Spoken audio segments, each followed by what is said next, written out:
On behalf of Eric Trio, head of school for many years at the French-American School of Puget Sound in Seattle. And my name is Mark Rosenblum. I'm in my 5th year as head of school here in San Diego at the San Diego French-American School, an international school with a very similar profile based in French-English bilingualism. And as per American tendency and the AEFE and Ministre de l'Éducation nationale in France, moving steadily towards a multilingual model that we all embrace. So we're very, very pleased to offer for the 2nd year in a row a co-welcoming and sponsorship of our series really now on bilingualism, bringing in different experts. Last year we had Ellen Bialystock, a foundational researcher. She's so many publications, and almost every publication or many that you look at in the second language acquisition literature mentions Ellen Bialystock's work. We're so pleased today to have Jérémie Séror with us. And I'm just going to say a few words. You may have read in the invitation, but it's worth reiterating. And then the webinar floor will be yours, Monsieur Séror. So Jérémie Séror is a full professor, and he directs the Official Languages and Bilingualism Institute at the Faculty of Arts at the University of Ottawa. Now, for folks who need refreshing on their geography, Ottawa is somewhat of a city suburb. It's at least very proximate to Montreal. Yes, it's in the Anglophone, technically side, and if I say anything wrong, Jérémie, you will correct me, side across from, the border from Quebec, but it really is still a major French-speaking bilingual city in every way. It's a beautiful place to visit. So Monsieur Séror's research focuses on language socialization. It's critically important to our schools because we're immersive and learning occurs through social interaction. And as I always like to say, Monsieur Séror, if you know the ins and outs of teaching and learning language, you can teach and learn anything. So language socialization processes is his focus in plurilingual and pluricultural environments. His current projects explore the dynamics and impact of immersion programs in university settings, the development of bi and pluriliteracy. So not just being fluent to handle everyday life and navigate school life and travel and impress your parents and grandparents, but really becoming literate, right? Academic literacy and full reading fluency literacy on a high level. And he also is interested in studying writing strategies and processes in our now digitally spaced world. And with that said, bienvenue, Monsieur Séror, welcome. Et on est très heureux de vous accueillir pour cette 2e série. Et je vous laisse donc the floor. Merci beaucoup, Monsieur Rosenblum. Thank you very much. I think I'm sharing my screen. Can everybody see the screen? Yes. Great. Donc, yes, I just want to begin by thanking everyone for coming today and attending this talk. I want to thank the French American Schools of Puget Sound and San Diego for this invitation. It's a great pleasure for me to have this opportunity to discuss the best practices and some recommendations associated to this interesting and complicated task, which is the fostering of bi and plurilingualism in children and in adults as well.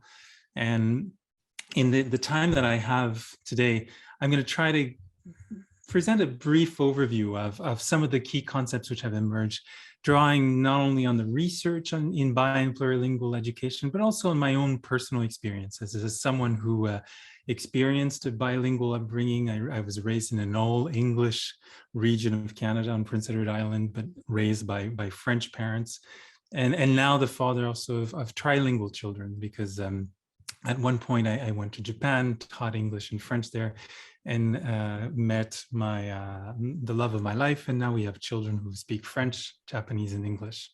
And so I have personal, professional, and lived experiences, which I hope to share with you today. And building on this idea of the work that we can do to invest in the languages and promote the bilingualism and plurilingualism of children. So I will set myself up so this works. Yes. I will talk for about an hour or so. I have set my timer so as to make sure to leave room for questions. But to begin, I want to just congratulate you, because if you're here, it's probably because you have made the choice to raise bi or plurilingual children. And for the rest of the talk, to keep it simple, I'll use the term bilingual, but I do think it's worth acknowledging that we can also talk about plurilingual children whose linguistic repertoires includes more than simply 2 language codes. But I think it's important to also preface what I'm going to say by the idea that language development is at its heart this deeply human, deeply social activity, one that's embedded within unique contexts and situations. And thus it's going to be really affected by who's involved and the different players that are going to be involved in all of this. Consequently, it's not exactly an exact science. And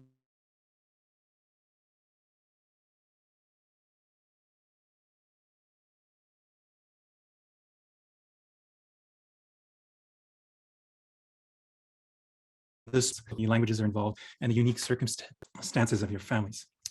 But I do believe in the power of this, of bi and plurilingualism. And here what you have, by the way, is a language portrait produced by one of the students I've had the pleasure to work with. And we asked them to draw themselves and to represent what their languages are. And here we have her showing off her French, her Japanese, which she has in her heart.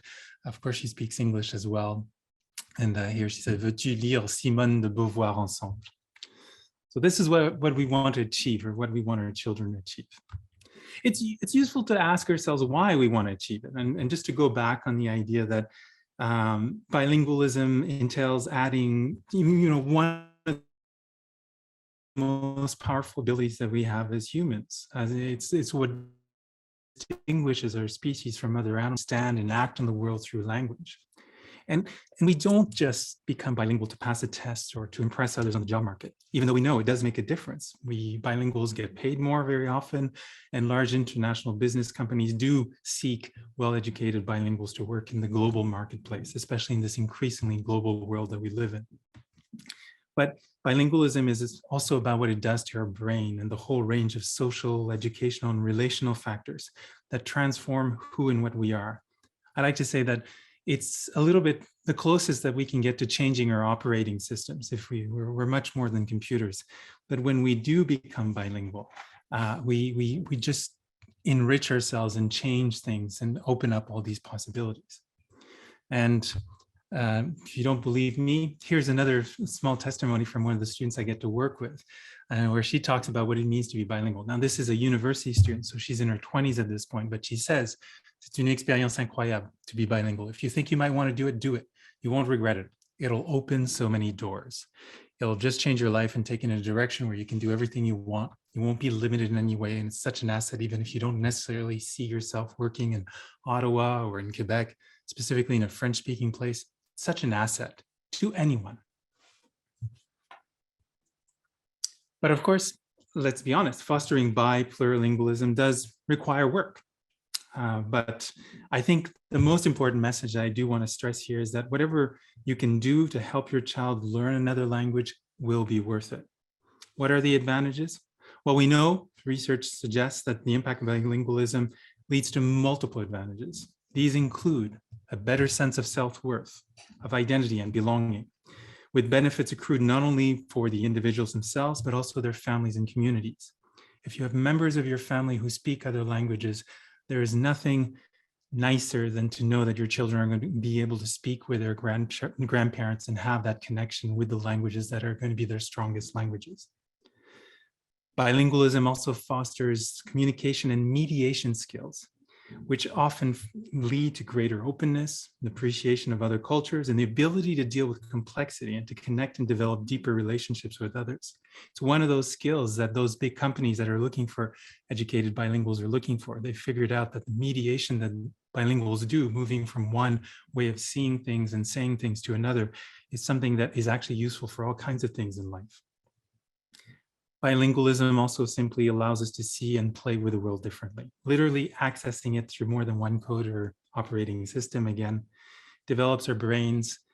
Madame Vieira-Stock will have talked about the effect it has on the executive function and our ability to multitask and focus, often seen as maybe explaining why we sometimes say that bilinguals do better in school. And these are advantages that we know will last for the lifetime of bilinguals. And not only is it going to be a predictor for academic success, but we know that in the end, there is, for example, research that shows that bilinguals will be more resistant as they get older to the onset of dementia or symptoms of Alzheimer's disease. But we should also be honest, like all embodied complex performances, whether it's learning an instrument or mastering a sport, achieving these rewards requires an investment of time and work, perseverance, and I'm going to argue today a plan. And that's probably the most important thing. I know I say this because that work and perseverance is a bit of a negotiation we need to have with our kids sometimes. My kids went to Japanese school on Saturdays. Every single Saturday morning, we had to get up earlier than most of their friends. They had to do the extra homework that they had to complete during the week to allow them to develop the literacy skills that would one day allow them to read and write and speak in Japanese. We made sure that it was fun and it was also a social thing. They made a lot of friends. But the truth is, few kids love the extra work required to become bilinguals, at least at the beginning. And I would argue that many parents will also say, it can be a bit of a drag sometimes. But again, I think the importance is to have the long view, because I will tell you another thing that I've seen. A lot of kids complain about going to Saturday schools, but I've never met a 30-year-old who's been to Saturday school who now speaks a language who now regrets it. The opposite is true. It's the adults who've quit the Saturday schools or who didn't have the chance to develop the languages that their parents or their grandparents spoke, were often the ones who regret not having learned the languages and are acutely aware of the opportunity they've lost. In fact, one of my favorite and maybe my first piece of advice that I would encourage you to implement is to allow your children to meet or encounter or read about older bilinguals, to sort of set up this long view, because these people can become not only role models showing that it can be done, but it's also about hearing what these bilinguals have to say about the process that led them to one day being an adult who speaks these multiple languages. And here I've put as an example, I don't know if you know him, but Masayori Masioka, he's an actor, producer, and digital effects artist from the United States. He was very famous for his role in the Hero series, but he has interesting interviews where, again, he talks about these Japanese Saturday schools and he hated it. But of course, nowadays, it has opened up so many possibilities for him. And he now is a producer who will bring into the American, I think the Netflix series has a manga series from Japan, which is produced by him. Another piece of advice, I think, has to do with the idea of setting the right goals and making sure that we frame what bilingualism is in the proper way. Because we know that I think it's going to be important to, sorry, I'm on the wrong slide. It's important to debunk a very, very prevalent, unfortunately, and still popular view that will suggest that bilinguals are only the people who have a perfectly balanced ability to speak in both languages. And actually, if I speak to my students, sometimes I'll ask, and if I could see you all, I would ask you this, raise your hand if you think you're bilinguals. And these are students who are in university, advanced literacies class. They're studying in French, even though French is not their first language. And very few raise their hands. The reason being, because again, the idea is often, I can't be a bilingual because I still hesitate sometimes, or I still have problems with my vocabulary. But that is one of those things that has been debunked, and it's super important to debunk for children as well. Bilingualism is not two monolinguals in one brain, as Grosjean once said.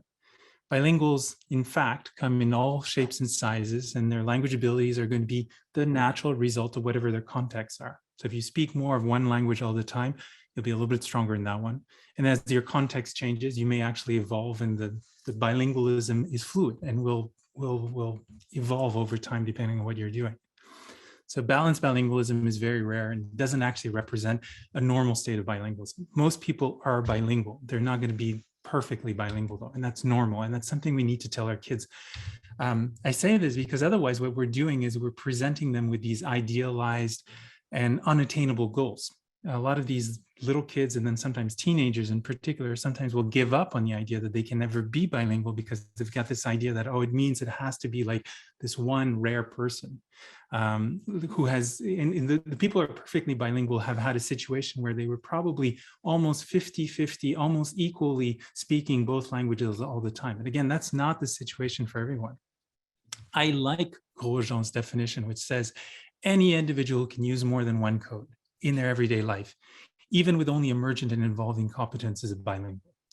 And that means that the moment that your child comes home, or the moment that the child starts to speak in the other language, we should encourage them, we should tell them we're proud of them, and we should tell them, bingo, you're already a bilingual. You're already doing something that a monolingual cannot do. And it's not an unattainable goal. It's a process. It's a path that we're on. And as soon as you're on that path, you're bilingual. Are you bilingual? Yes. You're speaking and using more than one language. Doesn't matter what level of competence. It's normal if it's not exactly the same. Oui, je suis bilingue, je parle le français et l'anglais. Other myths that I think are worth debunking. The idea that bilingualism will hurt a child or will delay a child's learning. There is absolutely no evidence that bilingualism will cause confusion or language delays. You will hear it. You will meet teachers even who will sometimes say that to parents, and it has been my lifelong battle sometimes to counter that. We know that sometimes there will be differences. A bilingual child is not the same as a monolingual child, and there will be differences in the vocabulary. So if you count the vocabulary of each individual language, the individual language's size of vocabulary may be a little bit smaller, but if you add them up, they're actually usually the same, which makes sense. So they have the home vocabulary in one language, and they have the school vocabulary in another language. But the fact is that, again, there's no evidence that it will cause that confusion and delay, even though that's often commonly put forward. Any language difficulties, it is possible to have language difficulties, but most of the times those are related to other factors, and they're probably going to be difficulties that would have been experienced if the child was raised monolingual anyways. We know that the skills and content learned in one language can be transferred to the other quite easily. There's a bit of translation to do, a bit of maybe some meta-linguistic work to do, but if you learn science in English or in French, you'll probably be able to quickly apply it to the other. There's a whole range actually of French immersion research, which was done in Canada, which was there to actually reassure English parents who were putting their kids into French immersion, especially early French immersion programs, to tell them, no, by the end of third grade, fourth grade, actually those kids did just as well, and actually sometimes did even better than their peers who were in non-bilingual programs, even in non-language related skills such as math, for example. And the truth is, we know that even if children have learning disabilities, or even if they're immigrant language minority students, they also can do very well in bilingual programs. Sometimes they do even better, especially if they're language minority students, because all of a sudden they're surrounded by individuals who all feel that it's cool to be bilingual, and they also have a teacher who actually is bilingual in front of them. The majority language, which is often the concern, if I send my kids to a French school, what's going to happen to their English? Trust that it will take care of itself. Again, the exposure that they're going to have will make sure that they will ultimately, eventually learn English. There may be some effects at the beginning, again, but how many people do you know who've been raised in Canada or in the United States, and when they reach 19 do not speak English? It's the opposite is true. It's the people who invest in English at the beginning who often end up losing their home languages, for example. So what it can actually hurt is very often the strong monolingual dominant ideologies that we find in some societies, which can send negative messages and undermine bilingual kids. So bilingualism is weird. You're strange. Why do you speak more than one language? You'll never speak like a real native speaker. You can't learn a language that your parents don't speak well. So which are you, French or English? You got to choose. These are discourses that we do find in society. And the advice I give to parents is just prepare your kids in advance of these discourses. And I did this when they were very small. I planted those seeds and made sure that, again, praising them for their bilingualism, making sure they knew I was proud of them, making sure they met people who thought it was a cool thing to be bilingual, demonstrating that bilingualism was cool, taking them to places where they could see people switching back and forth, and these people are doing a great job. And then also addressing explicitly and preparing kids for some of these discourses. The idea that you have to choose, you got to choose one or the other. No, that's a zero-sum game way of seeing it. Languages don't work like that. You just add to it. You don't have to choose. You don't have to be one or the other. Some people will sometimes criticize you or make an excuse of using your language competence to say something mean to you, even though the real reason has nothing to do with grammar. That's a little bit of a harder one to explain to little kids. But when they're in grade 6 and grade 5, you can talk about these things and talk about how sometimes people use languages as an excuse, whereas in fact, it's something else that's going on. Those seeds grow and ultimately allow us to then go get to the actual work of fostering this bilingualism. And so now I'll get to maybe the more practical part of this talk and just talk about what I think are some of the key principles. Again, it's going to be different for everyone, but I think there are two sort of key principles that can be used. The first one, input does matter. So the quantity and the quality of the language input will influence the pace of language development and the child's performance in that language. And that idea of having a plan and making sure the plan is implemented is part of this. So being very consciously aware what our kids are going to be exposed to.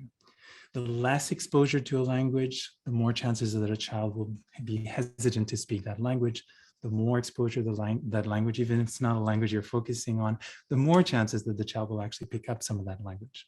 So if you send them to a French school, if you have life activities that expose them to this certain languages on a regular basis, there's a good chance they're going to learn that language. We are programmed to learn languages.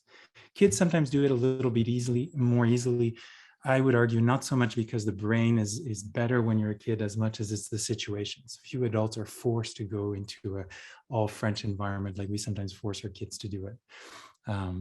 But the idea is to plan your child's bilingualism by taking stock of the unique context and the natural degree of exposure that you find.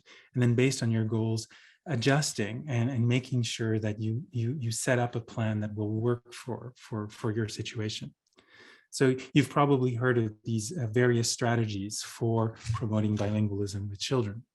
One person, one language approach. Which can work if, for example, you're raising trilingual kids, like in my situation. I spoke French at home. My wife spoke Japanese. We were living, at the time I was living in British Columbia, not too far off from Seattle. And we knew we were going to be exposed heavily to English. So we didn't really worry about English being the problem. What we knew was going to be in danger were going to be the minority languages, French and Japanese in this case. We needed to expose them on a daily basis. We thus decided we're going to use the one parent, one language approach, and we used it on a regular basis.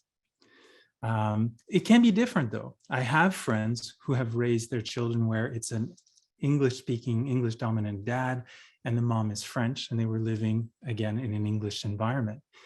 And the mom and the dad talked to each other, and they said, well, we know there's going to be a lot of English. We know the dominant language will come. And so the dad decided, I'm going to speak French at home as well, even though it's not my first language, because it's going to be my way of maximizing the exposure. Again, knowing that the dominant language, English, will take care of itself, most likely. It was a bit of a hard conversation with the grandparents, I'll tell you that. I know that from his side of things, but it worked. Their daughter is now perfectly bilingual. And it was a strategy based on what the languages are in your family, what's around you, and how you might want to divide things. Sometimes it's more complicated, or you may be living abroad, or you may decide that it's going to be the time and place strategy where we set a specific times, specific places for the use of the languages, or certain people around you that are going to be regularly, again, part of the children's lives is going to be the source of the language. But it's good to plan it and to basically ask yourself, okay, what's the degree of exposure? You'll hear in the research different percentages, but ranging from 20 to 30, sometimes 40%, but between 20 and 30% of their daily hours, if they hear the language, that's probably enough for them to start beginning to learn the language. Below 20%, they'll say is probably not enough. So input is key. One thing I do want to say that is when you make that plan and when you're sort of making your strategy, it's important to, you make it amongst yourselves as a family, but it's also important to inform other important people in your child's life about this. And if necessary, explain it. And again, that conversation with my friend's parents about why he wasn't speaking English to his child. And if possible, involve them, because you want people to reinforce these practices as much as possible, because the idea is to set a pattern. And once you've set the pattern, it's much easier to continue it. If you change the patterns too much, you'll find that it's tricky and the child will get used to a certain thing. And so you want to set it right from the beginning. But it's also important to make sure that, the strategy feels comfortable. So it doesn't mean you go for one and then you stick to that all the time. You have to make sure it works for you. And, you can modify things, you can mix things, you can essentially adjust as well, depending if the context and the circumstances change. It has to feel right, and has to feel right for the kids as well. So input is key. Planning that input is key, making sure that the people around you are in on the plan. But of course, input is not the only thing that we need. If that were true, then I could just watch Japanese TV with subtitles and I would be able to speak perfect Japanese, which I do not. What's also important and is going to be vital, and Mr. Rosenblum talked about, is interaction. Language learning is all about meaningful, real-life interactions, ideally with someone who actually cares about what you're saying and who's going to make you feel valued and secured, even if you're just practicing the language. I was telling you that I think even adults can learn languages, and they'll say, oh, kids are better at it. I think they're better at it, again, because of their context. And that's one of the things that makes them better. Kids are born, usually 99% of the case, unless you have a tragic situation, and they have parents or people around them who love them and care for them. And therefore, when they speak, people want to understand them. And even if when they're babies and saying things that doesn't always make sense, we're still approaching them with a communicative desire. And so it makes it emotionally interesting for the child. It's a positive attachment for the child. And that's also part of the engine of language learning. So in planning the input, also try to plan moments where that input is going to lead to some form of interaction. So involving yourself and people who matter for the child is going to be very key. I was in my car last night talking about this talk I was going to give with my son, and I was asking him, so, what did we do that helped you? And he said, oh, well, we traveled, that helped a lot. And then, of course, there's Uncle Masayuki. Uncle Masayuki is my wife's brother, and my son loves Uncle Masayuki. They share a lot of similar interests, even though they live in different countries. Masayuki loves the golf. He loves baseball. I'll get back to that in a few minutes. Masayuki taught him how to play baseball. And the fact that this person was someone important for Matthias became in and of itself that engine for language learning. And the interaction that Masayuki gave Matthias, because Masayuki cared about Matthias so much, was also part of that engine. So we can think of identifying people. We can also think of identifying situations. Another way of saying it is that you want to set up a real need to speak the language. So like communicating with a community or a family abroad or with family friends. Sometimes it's tricky because if you're bilingual as a parent and the kids know you're bilingual, for example, they might reply to you in one of either of the languages, because deep down inside, they know that there's no real need. You'll understand anyways. And I'm not a big fan of saying to the kids, I'm not going to reply to you because I'm going to pretend I don't understand you. They're smart. They know you understood them. What might be a better strategy is to find people who really do need to use only that language, for example, or who really are putting them in situations where that language is the only way to do it. And that's often, again, the strategy with schools or with people who deliberately, for example, will choose to put their kids in a scout troop that is in the language of the target language that they want to develop, because there'll be a real need.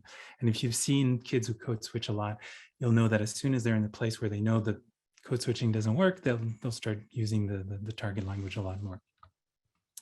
Part of it is building on the kids' interests, of course, and then perhaps most importantly is that joy element that I was referring to with baseball, for example. But you want to, I think that need with the language, the other piece of advice I like to give is find things that the language gives access to, which you cannot get in the other languages that the kids are learning or that might be more dominant.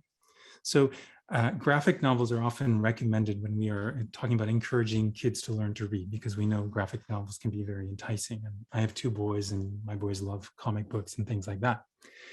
But I don't think it would make sense to say, oh, here's a Batman issue in French, read that. Because Batman is originally in English, and they know that. And if you're a comic book fan, you'll want to read it in the original language. But there's a lot of comic books that come from, if you're in my kids' situation, they're super lucky because they get to read comic books, the North American comic culture. They have la culture franco-belge, so the French-Belgian comic book culture with Tintin and so on. And then they have the mangas. All of these books, can and have been translated, but they're all, of course, better if you read them in the original language. So there's a natural need that comes with it. So finding cultural items that are open through the language and then are not available in the other languages is also a kind of a way of doing this. So I put here some examples, like the comic books Astérix, Guignol, songs, Capot l'Ourson. I'll send the PDFs of these slides to Deborah later on, so you can click on these links.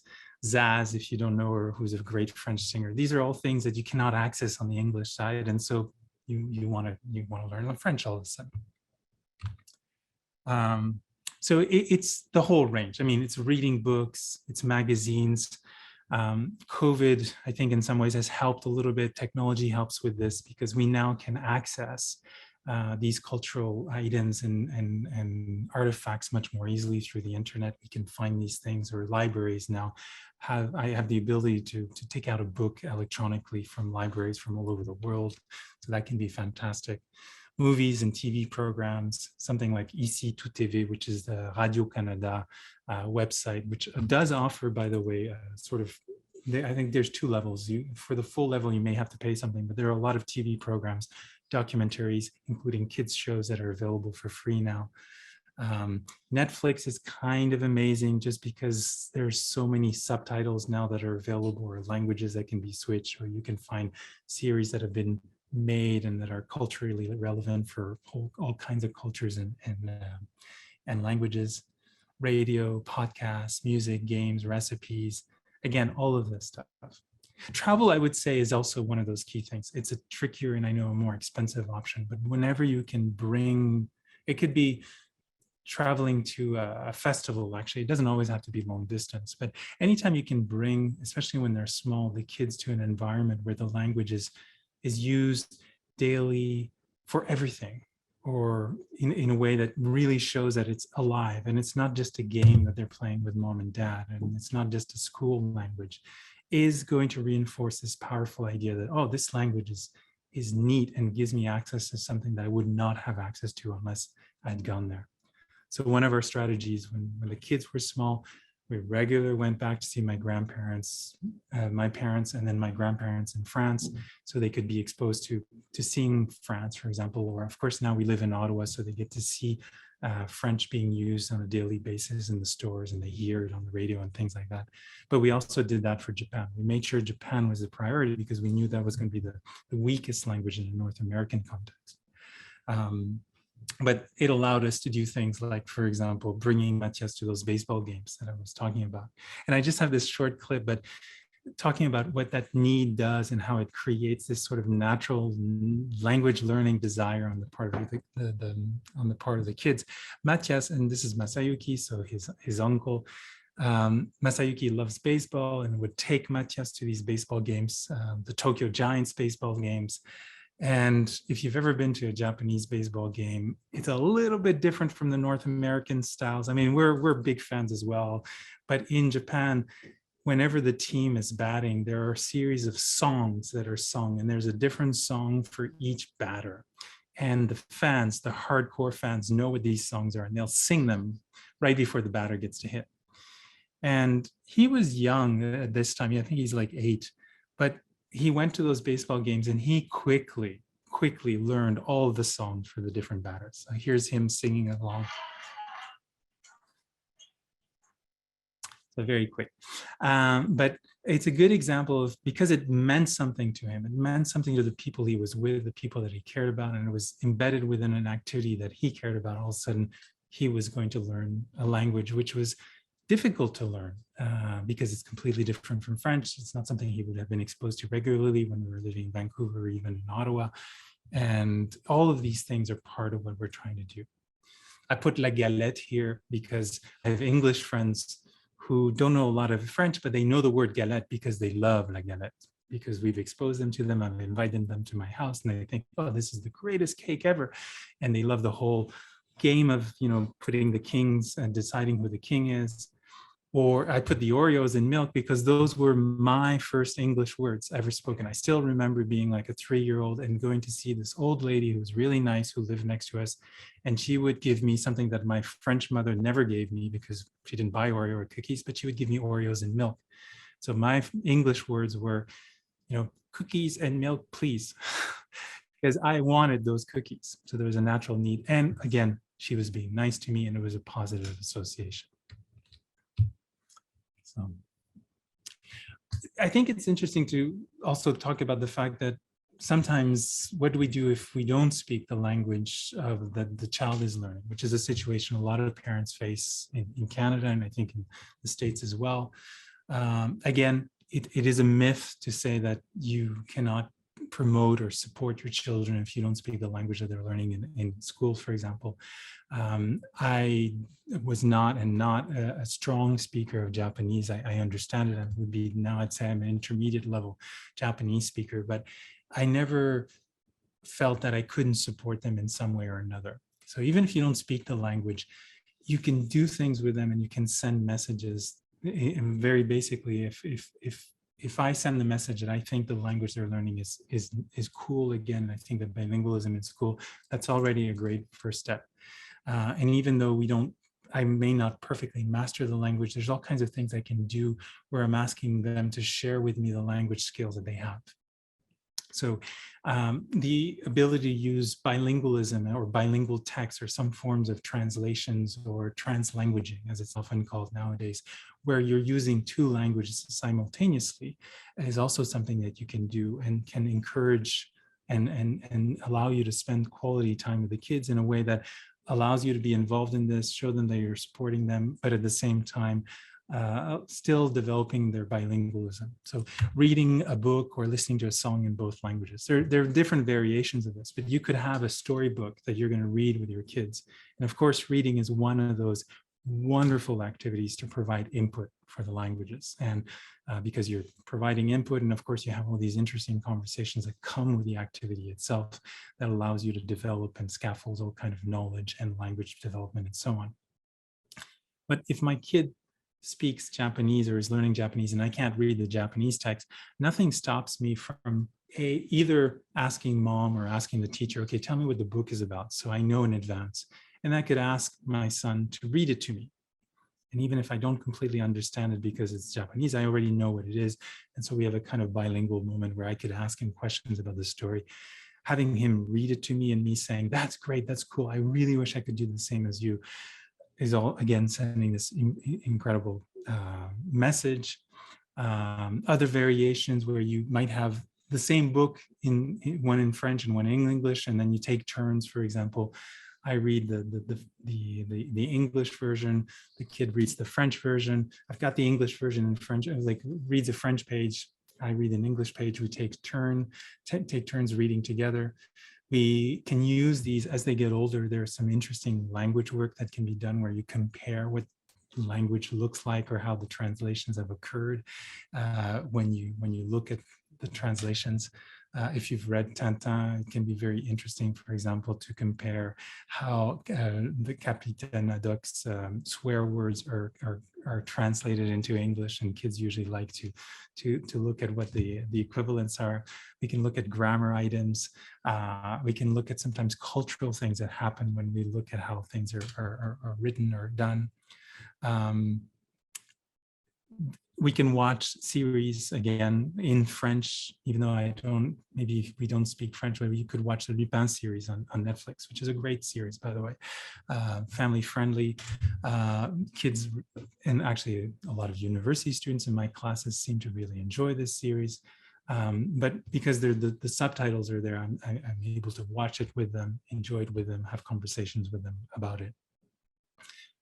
Homework, same thing. Even though I don't speak the language, by saying, you know, what are you doing? Oh, they will tell me in the language that I speak to them, okay, this is my goal.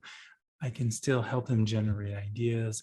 I can give them feedback on what they think they're going to be doing, and therefore still be part of the homework process, even though they're going to ultimately be translating some of these ideas later on. So I'm not out of the loop. We can create texts together, or bilingual texts, or what Jim Cummins has sometimes called identity texts, which can then later on be shown off to others. So even though I don't speak the language that's the target language for my child, we can say, okay, we're going to do this together. I'm going to bring one language, you're going to bring another language. We're going to work on it together. We're going to take out the dictionaries, and we're going to produce something that can be fun and interesting for us. And I'll show you, maybe I'll show it to you right now. This is an example of an identity text, or what I would call an identity text, that was produced very naturally. I didn't even, this was not me being a teacher and assigning this as homework to my son. But after months and months and years, I would say, of my younger son lobbying us to get a puppy, we finally did this summer. We got the puppy. And what was really interesting is that Leo was worried about, you know, us knowing what we could feed the puppy or not.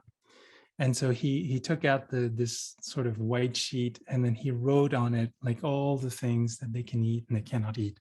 So the good foods, the bad foods, it's a food list. And actually here it's trilingual, because he's got, no, actually it's bilingual. This is English somehow, but somehow the rest of it he did in French and Japanese. I didn't ask him to do that. He just did it naturally because he's bilingual, and at the same time, but we had done these kinds of exercises before, where we're writing something and it's normal for something that we write to have both languages on them, because we're a multilingual family, and therefore we want to make the text accessible to everyone. So there's nothing wrong with using that. And if you look at how bilinguals write sometimes, when they're writing that first version of an essay, there often is translanguaging, and sometimes there are words from one language to the other, even though the final copy or the final assignment that's handed in is only in French, for example. There may be a lot of translanguaging and them drawing on all their full repertoires in the original drafts, which is great. And that's where parents can sometimes jump in and do interesting things. Other things we can do, I mean, seek out, again, opportunities in the community where bilingualism is going to be useful for others, not just for the child. So volunteering or helping out in the community. This takes a bit of detective work. This is maybe not for the youngest kids, but as they get older, they become teenagers, they're in high schools. You will find there are a lot of old age homes.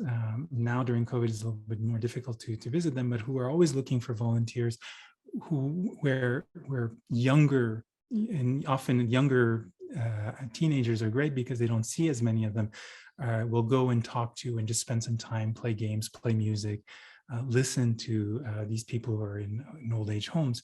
And some of these places have members who are non-native English speakers, who are super happy to meet kids who can speak another language and with whom they can have conversations in a language that they don't have a chance to use a lot, even though it may be something that's close to their heart. So finding those opportunities and putting the kids in a situation where all of a sudden they meet someone who goes, I'm so happy to have met you. I am so happy that you've learned that you can use French. I'm so happy that you can use English. Festivals or any kinds of international events that sometimes happen in the community, sport events where they have teams from different places, or my son volunteers for the animation festival in Ottawa every year. Animation, of course, there are often Japanese animators who end up coming to present their films. They're always looking for translators or interpreters. Again, my son is not a perfect interpreter, but he's free to them, so it's fine. But for him, it sends a very valuable message, because it says, oh, this has value in society, not just for me, but for my community once again. So we reinforce in this way for the children the idea that bilingual plurilingual abilities are not only useful for them, but for others. And again, we deepen the sense of satisfaction with the languages and the work that goes into it. Because again, it is work, but it's about giving them a reason to do this work and wanting to do it in the long term. So again, seeking out opportunities for input, meaningful output, which works for everyone, make sure no one feels left out is going to be a key strategy. And then trying to reflect and focus on how we can find ways for these language activities to be connected to feelings that are going to be positive, and talking about these things with your children as you're putting them and exposing them in these situations, because that can also be very important. Is again, part of planning explicitly, I think, is sometimes also having explicit conversations with our kids about what just happened. Like you volunteered, you met this person in the old age home, and you were able to speak Japanese with them. How do you think that made them feel? How did that make you feel? I'm arguing that it's a good and positive thing, and it should make them feel proud. And as a parent, I will tell them that. But if for some reason they say, no, I hated it, I didn't like it, then of course I have to listen to that and take that into account, and might have to switch my activity a little bit. But the idea is to be on the lookout for these things, because especially if it's a minority language situation, we know they're not going to happen as naturally unless I'm programming it in some way. So, the part about raising bilingual kids also is we have to deal with the fact that it can, not only is it sometimes a bit of work, it takes some planning, it takes some thinking, but it also can just feel scary and weird. I have a huge advantage because I raised trilingual kids, having been through the process myself, and also because I do research on bilingualism and plurilingualism. But I can tell you, there were many times when my wife had a lot of doubts and had a lot of questions. When my son was young and he started to speak English, even though I had told her, don't worry about English, they will learn English. English is like the flu. As long as we're in a dominant English area, they'll learn it. If we had been living in Japan, it would have been a different story, but I knew English was going to come. But when he started to speak and he was like, hello, my name is Leo, she did not feel good about that. She was like, well, I do not want him to speak like that. We're going to start speaking English at home right away. And I had to tell her, no, trust the process. Don't worry, it's normal. I mean, he's just learning English, it'll come. But English is the strongest, most dominant language. He will get it. Every time he meets a friend and he speaks to them, there's a huge chance that that friend's going to use English. He'll have lots of practice. The older he gets, the more he's going to get into North American culture, which is going to be predominantly English, even though we're close to Quebec, and then we get a little bit of the French Canadian culture. And sure enough, grade 7 comes along and he starts to use English more and more. Grade 9 comes along, he starts to have close friends, and he goes and joins a baseball team where they speak only in English. And now his English is totally fine. He doesn't have that accent anymore. And my wife is very happy. But that's an important part of it. There will be moments where you feel, oh, am I doing what's right? Is this really working? Or maybe you tried something and it's not working, or you're trying the one parent, one language thing, and it's just frustrating you. Those are all normal feelings. It's part of the deal, but we kind of have to trust the process. I would say ignore the naysayers. So anybody who tells you it's not possible to be bilingual, again, not true. It's totally possible. There are people out there, including myself, who are living proof of it. But just remember that it's a long-term endeavor. And if you are unsure, though, the worst thing to do is to give up and to get off the bilingualism path, which is the risk. Every time something weird happens, it's the easy decision in some ways is to just give up and say, okay, I'm taking him out of the school. We're going to put him in an English school.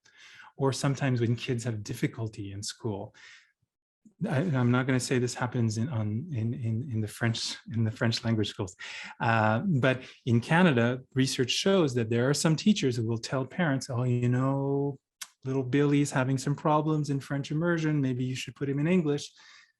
And we know that's not the reason. If they're having problems in French immersion, they're probably going to have problems in math in English as well. But by putting them in the English system, you've just closed the door on their bilingual development. So my advice is to reach out get advice, try to find someone who's either already done it or meet other parents.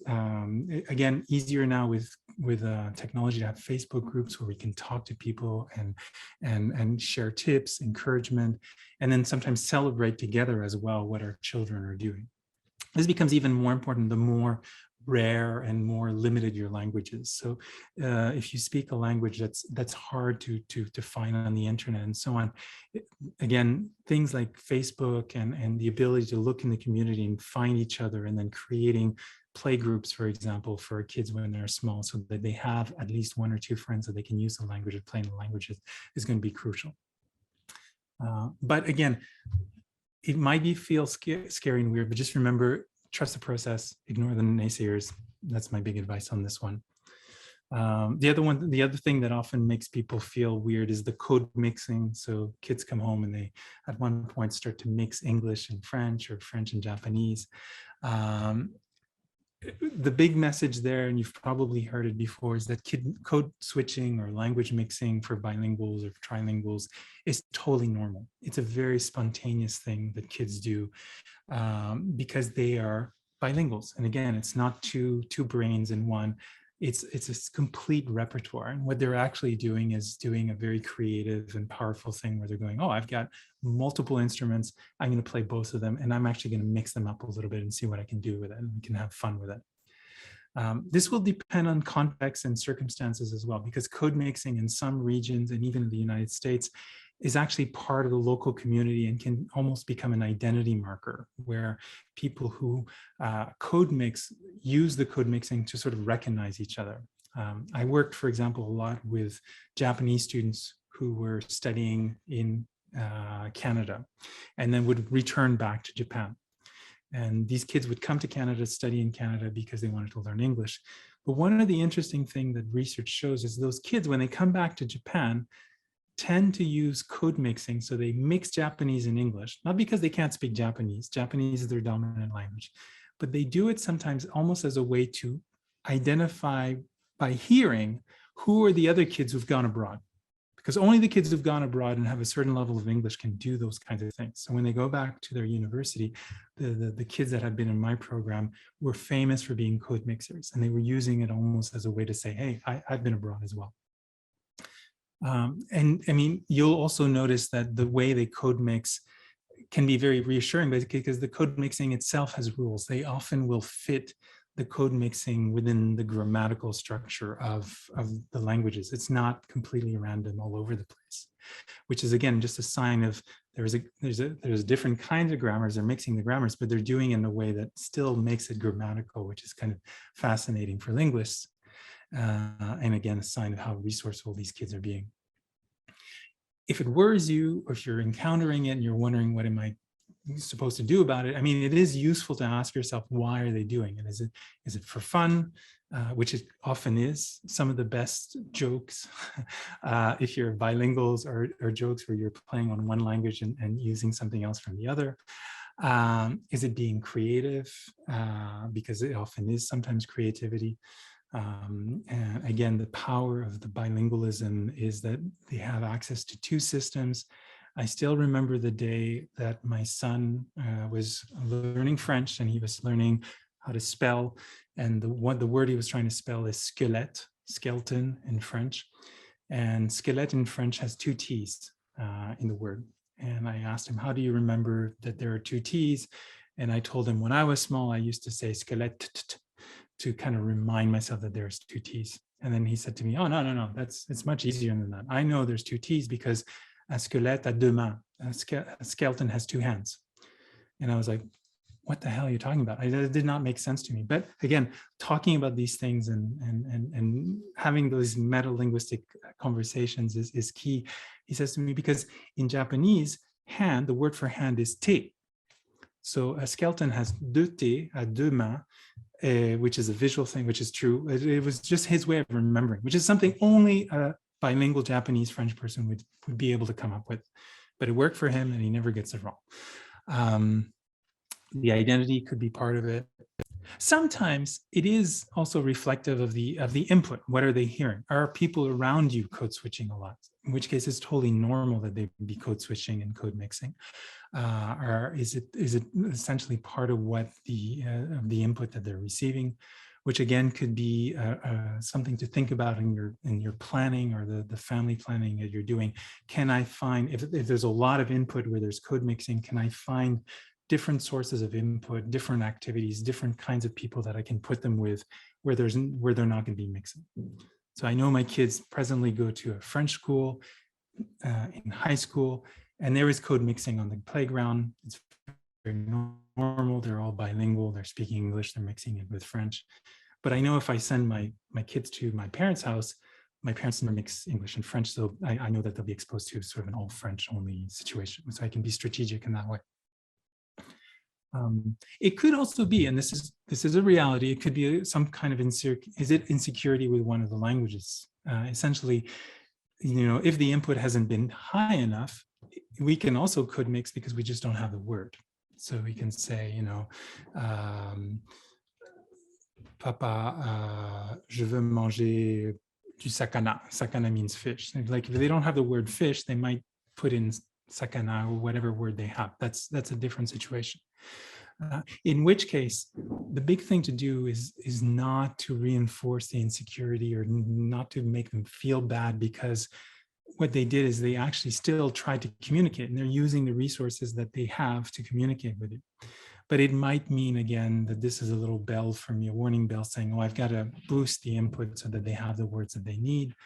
And I'm still going to have a conversation with them. I'm happy they're having the conversation. I'm happy they're using some of the languages that I want them to practice. But what I might do is use something like a parroting technique where they say, Papa, I want to eat sakana. And I'll say, you want to eat some fish. Okay, great, let's get some fish. And somewhere in my brain, I'm saying, okay, I'm going to repeat the word fish 4 or 5 times in the next 5 minutes to sort of reinforce this. But the just repeating and repeating not in a kind of boring teacher way, but repeating in a meaningful way, in a way that's natural as much as possible, will work. It will expose them, and it's in that case you'll see that over time they'll adopt the word if it's repeated enough. So it can be a sign sometimes that there is need for more input, but generally speaking, it's not the big scary thing that some people will. Again, societies will sometimes send messages, oh, if your code needs to never be bilingual, or it's a failing system, etc., etc. That's not true. And again, maybe I will. Yeah, I will. I'm getting close to the end, but the idea that, the idea that there may be moments where the kids are hesitating or have technical needs, grammatical needs. A big thing, we talk a lot about this in Canada, about linguistic insecurity, the idea that it is possible, again, and this I think is more about society harming bilinguals rather than bilingualism hurting the kids, but we can make kids feel insecure about speaking, especially if we've told them that they have to be perfect all the time, or if we correct them all the time, or if they make a mistake, we make them feel bad about it. That is a dangerous thing. So a strategy is, if they do need language, or if there are moments of hesitation, and I'm very happy to see that my kids are at this point where they have no hesitancy telling me, Dad, what do we say for this word? This actually happened last night. We were at the dinner table, we're talking about breathing and the difference between animals and fish. And then my son says, oh, how do you say, and he knew the word in English. He's like, Papa, comment on dit gills en français? So the breathing thing that fish have. And he doesn't know the word gill in French. Again, totally normal, perfectly balanced. Bilinguals don't exist. We don't go fishing that often in Ottawa. We would if we were living in Prince Edward Island, where I grew up. We might have encountered that word more naturally if we were in PI, where, again, fishing, but we don't. We just don't. There's no aquarium in Ottawa, so it's just not a word we come at.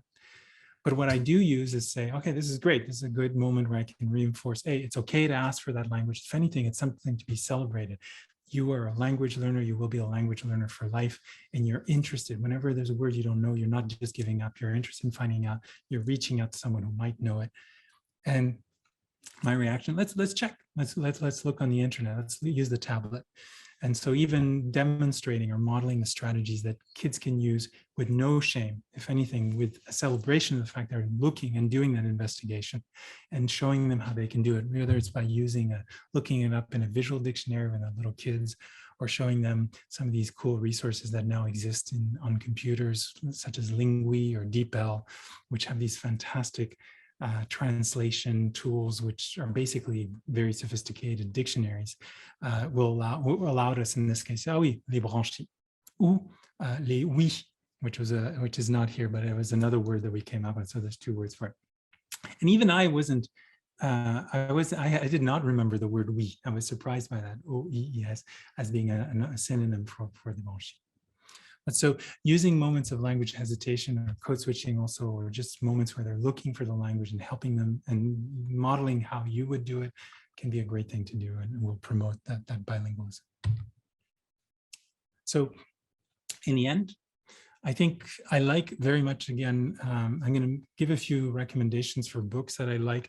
One of the books that I like is by Colin Baker, a great scholar on bilingualism. He has very academic books, but he also wrote a book for parents specifically interested in raising bilingual kids. And he has a quote about how bilingualism is a little bit like gardening. And I totally agree with that. I actually wrote what you see on my slide before. I found his quote later on, but it's hard to control the process and the outcomes in many ways. It's like gardening in that sense, because there's just too many things involved. You know, the temperature, the weather, you know, we don't know what other seeds are there, what squirrel's going to come in and do things. We don't know like who your neighbors are going to be. You don't know if you're going to be able to travel every year to France or Quebec or wherever it is you want to work. We don't know if COVID's going to mess up our ability to see each other face to face. But what we can do is plan and do our best to create the conditions that will foster growth and development. And it is important to do it, because if we let the garden just be, what we know is that the dominant weeds will take over. That's just the nature of things. The powerful, the majority languages are going to be that strong. So what it takes is, you know, putting in some fertilizer, maybe putting in doing something to the earth, and then making sure that the ingredients are there to foster the other things that we want to foster there as well. But because it's like a garden, I think it's also super important to not be too hard on ourselves. It's about being bilingual the moment they start to use another language. It's about being bilingual by making them love the idea of learning languages, not just for school, not just for today, but hopefully because when they're 20, when they're 30, they'll be learning French, but they may also decide to learn Spanish, and may decide to learn Chinese one day. And they will feel good about that process, and they'll feel more confident about that process because they've done it, and they've been told that it's a great thing, and they've been given the tools to learn how to do it. And again, an echo to what Mr. Rosenblum was saying, because once you've learned how to learn a language, in that discipline and the perseverance and the idea of simply, you know, just keep doing it, and there'll be good days and there'll be bad days, but keep doing it and you will progress. You can apply that to so many other things in life. So it's a great lifelong skill anyways. So with that, I'll just finish, but if you're interested, I think these are fun to listen to. If you're here, I think it's wonderful and it's great. You're on this journey. I know how sometimes tricky it can be. Of interest, I think, are podcasts that talk about and bring parents or experts, or even better, sometimes combinations of parents and experts. And you can hear people discussing what it means to raise bilingual kids. Klet's Head is one, I think it's in the Netherlands, but you hear a lot of parents raising their kids, and they discuss their strategies and what they're doing. It's kind of fun. The Parle podcast is a podcast by, oops, this is telling me to stop talking, but she's a speech therapist actually, but she's also an expert in language education. And she has a whole series of different topics. Not all of them are related to bilingual kids and raising bilingual kids, but she did, especially during COVID last year, I think is when she started putting out these series of podcasts that are specifically focused on vocabulary instruction. So you can listen to it with your kids, and the idea is there are different levels and different themes, and she has a very kind of interesting way of demonstrating how we can introduce vocabulary again in a sort of meaningful, input-rich way. And the last podcast, the Bilingual Kids Rock one is an excellent one as far as I'm concerned. Lots of different topics. The person who does it is herself raising kids and talks about all the resources and talks to a lot of different experts as well. So I would recommend having a listen to those. Otherwise, book resources, some of the classics. Again, Colin Baker, I really love. That's probably the one I always recommend. Grosjean, of course, is, I think, that whole idea of debunking what the myths are and really going back to what really bilingualism is about is fantastic. His 2010 book, I think, is one of the last ones, Bilingual Life and Reality. It's always interesting, again, to meet other parents, or sometimes if you can't meet them, to read what other parents are doing. It's also nice sometimes to read what other parents with different languages are doing. The Bilingual Family, a handbook for parents by Harding Esch, Edith and Philip Riley is good and has a good chapter for that. If you're looking for something a little bit more academic, maybe a little bit more dense to read, but it has all the, if you want the proof to anything that I've said, I didn't put all the citations because I didn't think it was this kind of a talk today. But if you're looking for that evidence, if you want to know what the specific research says, Bilingual Children, A Guide for Parents by Jürgen Maisel is very good. And then finally, if you're interested in trilingualism, we can talk more about this in the Q&A, but Julia Fessman and Greg Porch and Jean-Marc Dewal's book is excellent in this as well. Some recommendations. So otherwise, we'll leave it open to the questions. And I will say, if you come home tonight and you have a question or something pops up, feel free to email me. I'm very happy. This is a topic that I feel very close to and matters to me. I did not become a professor just to write articles for other professors. I really feel it's important to actually reach out to parents.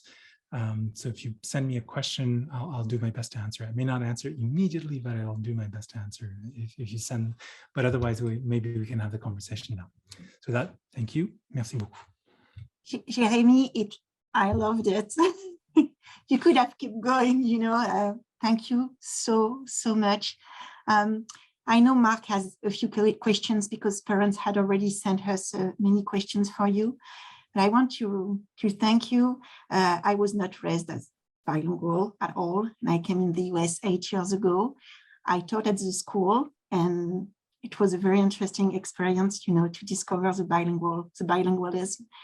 And I'm always very touched to see this little one coming with no English at home and just no French at home, sorry, and just learning how to speak French. And it's so beautiful. And I always thought that, parents need to have some courage, to make this decision, because it's definitely a little bit scary, when you don't speak French and you put your child in a French school. It's, what are we doing? But it's a great experience. And having also this very diverse community and all these languages spoken at home. And I'm sure Mark is living the same in San Diego. So thank you so much. It really touched my heart to listen to you today. Thank you.